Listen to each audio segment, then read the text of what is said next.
मित्रांनो, लिसन टू री ॲप्लिकेशन तुम्हाला सर्व प्रकारचे स्पर्धा परीक्षांसाठी आवश्यक असणारे ऑडिओ बुक्स, ऑडिओ नोट्स आणि इतर मटेरियल देखील उपलब्ध करून देते. धडा दुसरा. भारत 1960 नंतरच्या घडामोडी. इसवी सन 1947 मध्ये भारत स्वतंत्र झाला. 1950 मध्ये संविधानाचा स्वीकार करत भारताचे सार्वभौम लोकशाही राष्ट्र निर्माण झाले.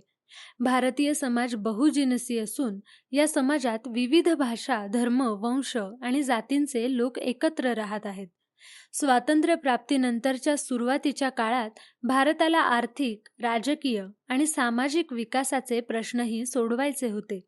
नियोजन आयोगाची निर्मिती आणि औद्योगिकीकरणावर भर हा आर्थिक विकास साध्य करण्याचा आणि देशातील दारिद्र्याची समस्या दूर करण्याचा एक मार्ग म्हणून स्वीकारण्यात आला. निवडणुकांचे यशस्वी आयोजन आणि लोकशाही परंपरांवरील विश्वासामुळे आपल्याला राजकीय स्थैर्य प्राप्त करणे शक्य झाले. याचबरोबर दुर्बल समाज घटकांसाठीच्या कार्यक्रमांचा आणि धोरणांचा समावेश असलेल्या अनेक सामाजिक सुधारणा प्रत्यक्षात आणण्याचेही प्रयत्न झाले. 1960चे दशक. भारताच्या राजकीय परिस्थितीवर परिणाम करणाऱ्या अनेक घडामोडी 1960च्या दशकात घडल्या. पोर्तुगीजांच्या राजवटीखाली असलेल्या गोवा, दमण आणि दीव या प्रदेशांची मुक्तता झाली व ते भारतीय संघराज्याचे भाग बनले. उत्तरेकडील सीमारेषेवर भारत आणि चीन यांच्यातील तणाव 1950 पासून वाढत होता. या तणावाची परिणती अखेर दोन्ही देशांमधील सीमारेषा युद्धात झाली. हे युद्ध मॅकमोहन रेषेच्या क्षेत्रात झाले. भारताला स्वातंत्र्य मिळाल्यानंतरच्या काळात प्रधानमंत्री पंडित जवाहरलाल नेहरूंनी भारताचे नेतृत्व केले. ते भारताच्या परराष्ट्र धोरणाचे शिल्पकार होते. भारताच्या सामाजिक आर्थिक विकासात त्यांनी घातलेली भर अत्यंत मोलाची आहे. 1964 मध्ये भारताचे प्रधानमंत्री पंडित नेहरू यांचे निधन झाले. त्यानंतर लाल बहादूर शास्त्री भारताचे प्रधानमंत्री झाले. त्यांच्या कारकिर्दीत 1965 मध्ये भारत आणि पाकिस्तान यांच्यामध्ये काश्मीर प्रश्नावरून पुन्हा एक युद्ध झाले. सोव्हिएत युनियनने दोन्ही देशात मध्यस्थी करण्याचा प्रयत्न केला. जय जवान जय किसान ही घोषणा लाल बहादूर शास्त्री यांनीच दिली. त्याद्वारे त्यांनी भारतीय शेतकरी व भारतीय सैनिक यांचे महत्त्व अधोरेखित केले. 1966 मध्ये ताश्कंद येथे लाल बहादूर शास्त्री यांचे निधन झाले. 1966 मध्ये श्रीमती इंदिरा गांधी भारताच्या प्रधानमंत्री झाल्या. त्यांची निर्णय क्षमता प्रशंसनीय होती. बँकांचे राष्ट्रीयकरण आणि संस्थानिकांचे तनखे बंद करणे या त्यांच्या निर्णयाचे दूरगामी परिणाम झाले. त्यांच्या कारकिर्दीत पाकिस्तानचे पूर्व पाकिस्तानच्या संदर्भातील दडपशाहीचे धोरण पूर्व पाकिस्तानमध्ये मोठे आंदोलन निर्माण करण्यास कारणीभूत ठरले. या आंदोलनाचे नेतृत्व शेख मुजीबुर रहमान यांच्या मुक्त वाहिनीने केले. पूर्व पाकिस्तानच्या या समस्येचा परिणाम भारतावरही झाला, कारण कोट्यावधी निर्वासित तेथून भारतात आले. 1970चे दशक. 1971 मध्ये भारत आणि पाकिस्तान यांच्यात युद्ध झाले आणि त्याची परिणती स्वतंत्र बांगलादेशाच्या निर्मितीत झाली.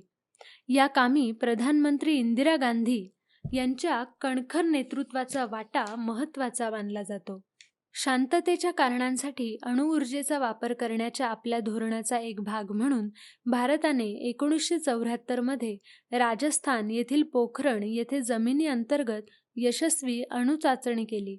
1975 मध्ये सिक्कीमच्या जनतेने भारतीय संघराज्यात सामील होण्याच्या बाजूने मतदान केले आणि त्यानुसार सिक्कीमला भारतीय संघराज्यात राज्याचा दर्जा मिळाला.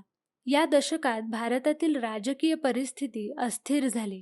1974 मध्ये श्रीमती इंदिरा गांधी यांनी निवडणुकीतील प्रचारात शासकीय यंत्रणेचा गैरवापर केल्याचा अलाहाबाद उच्च न्यायालयाने निकाल दिला. या विरोधात देशव्यापी संप आणि निषेध झाला.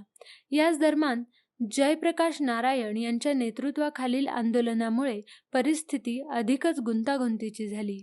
देशातील कायदा आणि सुव्यवस्थेची परिस्थिती बिघडली आणि शासनाने संविधानातील आणीबाणी विषयक तरतुदींच्या आधारे राष्ट्रीय आणीबाणी घोषित केली. आमचे असेच ऑडिओ लेक्चर ऐकत राहण्यासाठी तुम्ही या ऑडिओसोबतच्या लिंकवर क्लिक करून प्ले स्टोअरवरून आपले ॲप्लिकेशन डाउनलोड करू शकता. आणीबाणीच्या काळात भारतीय नागरिकांचे मूलभूत हक्क स्थगित करण्यात आले.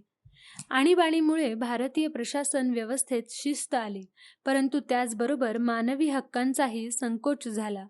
राष्ट्रीय आणीबाणीचा हा काळ 1975 पासून 1977 पर्यंत राहिला आणि त्यानंतर सार्वत्रिक निवडणुका घेण्यात आल्या.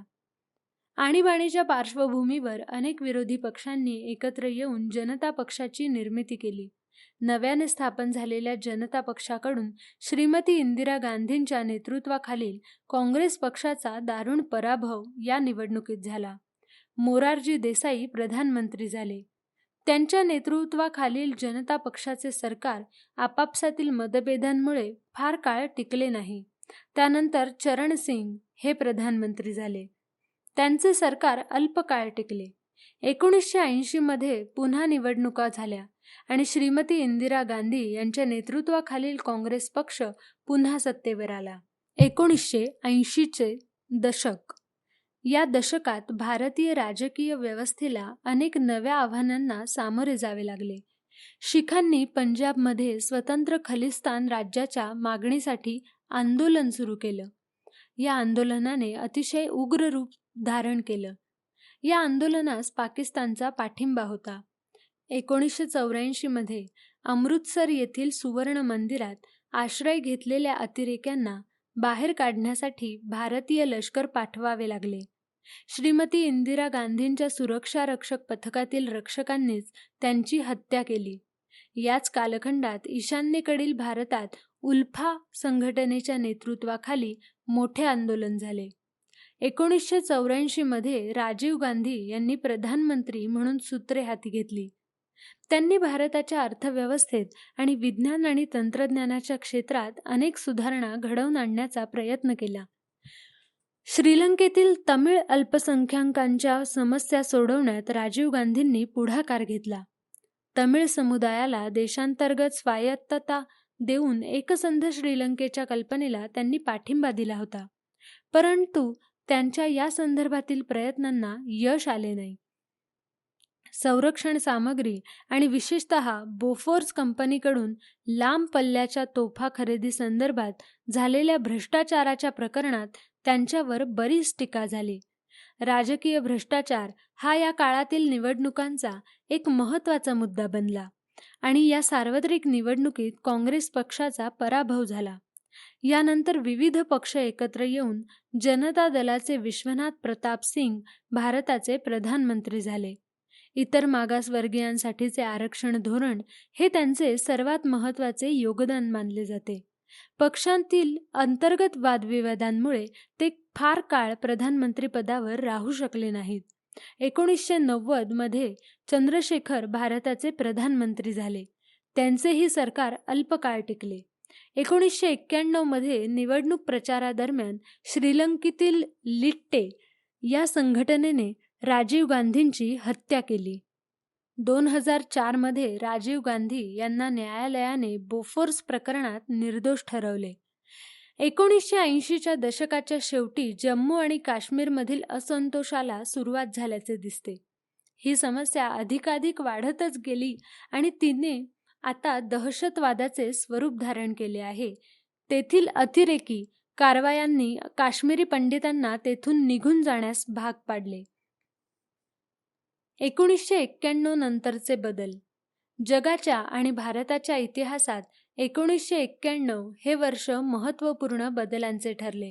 सोव्हिएत युनियनचे या सुमारास विघटन झाले आणि जगातील शीतयुद्ध संपले.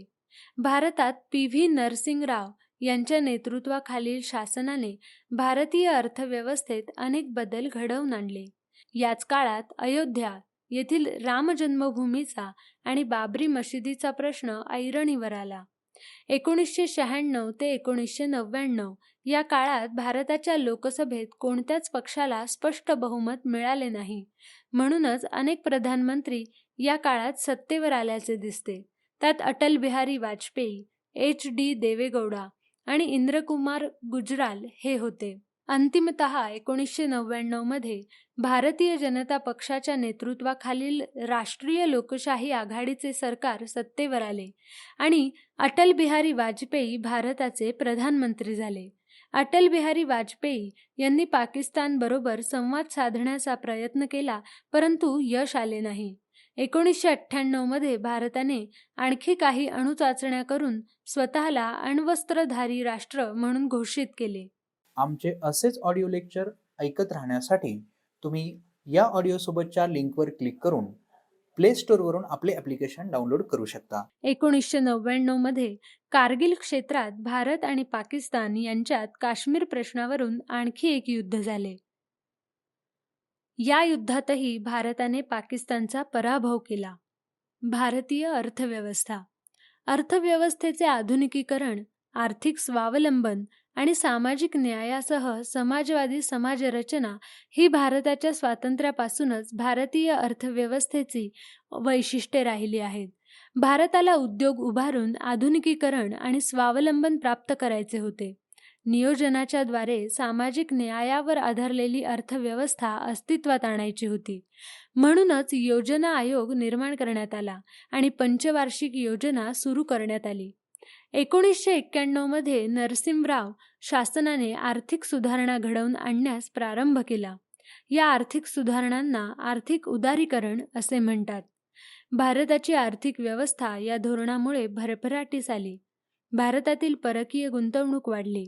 उद्योग, वैज्ञानिक क्षेत्रातील कुशल व्यावसायिक भारतीयांनी भारतीय अर्थव्यवस्था सुधारण्यास मदत केली. माहिती तंत्रज्ञान क्षेत्रातील उद्योगांनी रोजगाराच्या नव्या संधी निर्माण केल्या. 1991 नंतर झालेल्या या बदलांचे वर्णन जागतिकीकरण असेही केले जाते. विज्ञान आणि तंत्रज्ञान. भारताने स्वावलंबनासाठी जे प्रयत्न केले त्यात 2 महत्त्वाच्या घटनांचा समावेश करता येईल. 1965 मध्ये सुरू झालेल्या हरित क्रांतीचे जनक डॉक्टर M.S. स्वामीनाथन होते. त्यांनी नव्या शास्त्रीय तंत्राचा वापर करून अन्नधान्याचे उत्पादन वाढवले. डॉक्टर वर्गीस कुरियन यांच्या दुग्धोत्पादनातील सहकारी चळवळीच्या प्रयोगाने भारतात दुधाचे उत्पादन मोठ्या प्रमाणावर वाढले. यालाच धवल क्रांती असेही म्हणतात. अणुशक्ती आणि अवकाश या संशोधनांच्या क्षेत्रातही भारताने अधिक प्रगती केली आहे. डॉक्टर होमी भाभा यांनी भारतातील अणुशक्ती कार्यक्रमाचा पाया घातला. अणुशक्तीचा वापर वीज निर्मिती, औषधे आणि संरक्षण यांसारख्या शांततेच्या कारणासाठी करण्यावर भारताचा भर होता. अवकाश तंत्रज्ञानातही भारताने भरीव कामगिरी केली आहे.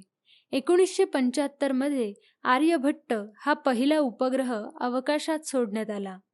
आज भारताकडे एक यशस्वी अवकाश कार्यक्रम असून त्या अंतर्गत अनेक उपग्रह अवकाशात सोडलेले आहेत. दूरसंचार क्षेत्रातही प्रगती झाली. सामाजिक क्षेत्रातील बदल. याच दरम्यानच्या काळात भारताच्या सामाजिक क्षेत्रातही अनेक महत्त्वपूर्ण बदल झाले आहेत. यातील काही बदल हे महिलांच्या सक्षमीकरणाच्या समस्येशी संबंधित आहेत, तर काही वंचित घटकांच्या उन्नतीसाठी स्वीकारण्यात आलेल्या धोरणांशी संबंधित आहेत. देशातील महिला आणि बालकांच्या सर्वांगीण विकासाला चालना देण्यासाठी 1985 मध्ये मनुष्यबळ विकास मंत्रालयाच्या अंतर्गत महिला आणि बाल विकास विभाग निर्माण करण्यात आला. स्त्रियांना सामाजिक न्यायाची हमी मिळावी आणि योजनांच्या कार्यवाहीस मदत व्हावी म्हणून जे कायदे करण्यात आले त्यात हुंडा प्रतिबंध कायदा, समान वेतन कायदा यांचा समावेश होता. 73व्या व 74व्या संविधान दुरुस्तीने स्थानिक शासन संस्थांमध्ये स्त्रियांसाठी राखीव जागा ठेवण्यात आल्या. संविधानकारांना असे वाटले होते की जाती व्यवस्थेमुळे भारतीय समाजातील काही समाज घटकांना सन्मान आणि समान संधींपासून वंचित राहावे लागेल. या समस्येवर उपाय शोधण्यासाठी 1953 मध्ये काकासाहेब कालेलकर आयोग हा स्थापन करण्यात आला. 1978 मध्ये B.P. मंडल यांच्या अध्यक्षतेखाली इतर मागासवर्गीयांच्या समस्येचा विचार करण्यासाठी आणखी एक आयोग निर्माण करण्यात आला. विविध सेवा आणि संस्थांमध्ये मागास समाज घटकांना योग्य प्रतिनिधित्व उपलब्ध करून देण्यासाठी आरक्षणाचे धोरण स्वीकारण्यात आले. अनुसूचित जाती आणि अनुसूचित जमातींच्या समाज घटकांना उच्चवर्णीयांची भीती, हिंसा आणि दडपशाही यांच्यापासून मुक्त राहून प्रतिष्ठेने आणि आत्मसन्मानाने जगता यावे म्हणून 1989 मध्ये शासनाने अत्याचार विरोधी कायदा संमत केला. जागतिकीकरण. जागतिकीकरणाने अर्थकारण, राजकारण, विज्ञान आणि तंत्रज्ञान, समाज आणि संस्कृती अशा सर्व क्षेत्रांमध्ये अनेक बदल घडवून आणले. यातील काही बदलांची चर्चा वरील परिच्छेदांमध्ये केली आहे. जागतिक पातळीवरील अनेक क्षेत्रांमध्ये एक महत्त्वाचा देश म्हणून भारत उदयास आला आहे. G20 आणि ब्रिक्स म्हणजेच ब्राझील, रशिया, इंडिया, चायना आणि साऊथ आफ्रिका यांसारख्या आंतरराष्ट्रीय संघटनांचा भारत एक महत्त्वाचा सदस्य देश आहे. दूरसंचार तंत्रज्ञानाच्या क्षेत्रातील एक महत्त्वाची क्रांती भारताने अनुभवली आहे. भ्रमणध्वनी म्हणजेच मोबाईल आणि आंतरजाल सेवा म्हणजेच इंटरनेट, उपग्रहावर आधारित दूरसंचार सेवा संपूर्ण भारतभर पसरल्या आहेत. राजकीय क्षेत्रातही एक स्थिर लोकशाही कशी यशस्वीरित्या कार्य करत आहे हे भारताने जगाला दाखवून दिले आहे. याचा परिणाम म्हणून भारतीय लोकांच्या आणि विशेषतः युवकांच्या जीवनशैलीत खूप बदल झाला आहे. हे बदल त्यांच्या आहाराविषयक सवयी, पोशाख, भाषा, समजुती यातून दिसतात. पुढील पाठात आपण भारतापुढील काही अंतर्गत आव्हानांचा अभ्यास करणार आहोत. लिसन टू री ॲप्लिकेशन तुम्हाला सर्व स्पर्धा परीक्षांसाठी आवश्यक असणारी ऑडिओ नोट्स, ऑडिओ बुक्स आणि इतर मटेरियल देखील उपलब्ध करून देते. चला तर मित्रांनो, भेटूयात पुढच्या लेक्चरमध्ये. तोपर्यंत धन्यवाद.